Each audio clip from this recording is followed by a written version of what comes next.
High, আমি রিম্পা।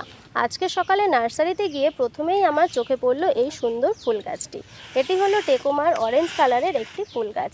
আমার কাছে টেকোমার অন্য একটি ভ্যারাইটি আগে থেকেই ছিল, সেই গাছটাতে হলুদ রঙের ফুল ফোটে। টেকোমাকে বাংলাতে চন্দ্রপ্রভা বলা হয়, তাই অনেকে এই গাছটিকে চন্দ্রপ্রভা নামেও চেনে। আমি গাছটি টবে বসাবো, তাই আমি প্রথমে কিছুটা পরিমাণে মোটা দানার বালি নিয়ে নিয়েছি। বাড়ি তৈরি করার সময় যে বালি ব্যবহার করা হয় আমি সেই বালি নিয়ে নিয়েছি।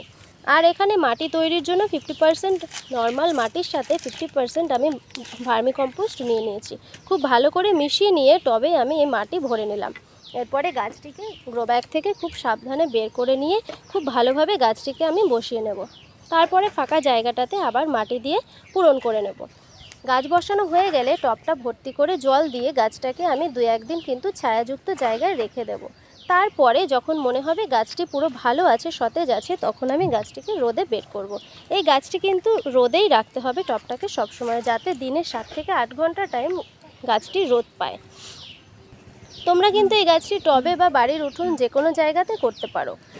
আর যারা নতুন বাগান করছো ভাবছো বা কয়েকটা গাছ ইতিমধ্যে লাগিয়েও ফেলেছো, তারা কিন্তু এই টেকোমা গাছ একটা অবশ্যই লাগাবে। এই গাছে প্রায় সারা বছরই ফুল ফুটে থাকে, আর যখন গাছে ফুল ফোটে তখন দেখতে কিন্তু বেশ সুন্দর লাগে। আর এই গাছটিকে যদি একটু কাটাই ছাটাই করে রাখা হয়, তাহলে যখন গাছে ফুল ফোটে তখন কিন্তু দেখতে আরও বেশি সুন্দর লাগে। একটি আনশেপ গাছে ফুল ফুটলে যতটা না সুন্দর লাগে, শেপ করা গাছে যদি ফুল আসে তাহলে কিন্তু সেটা দেখতে অনেকটাই বেশি ভালো লাগে। আর যারা আমার চ্যানেলটিকে এখনও সাবস্ক্রাইব করনি, তারা কিন্তু অবশ্যই আমার চ্যানেলটিকে সাবস্ক্রাইব করে দেবে।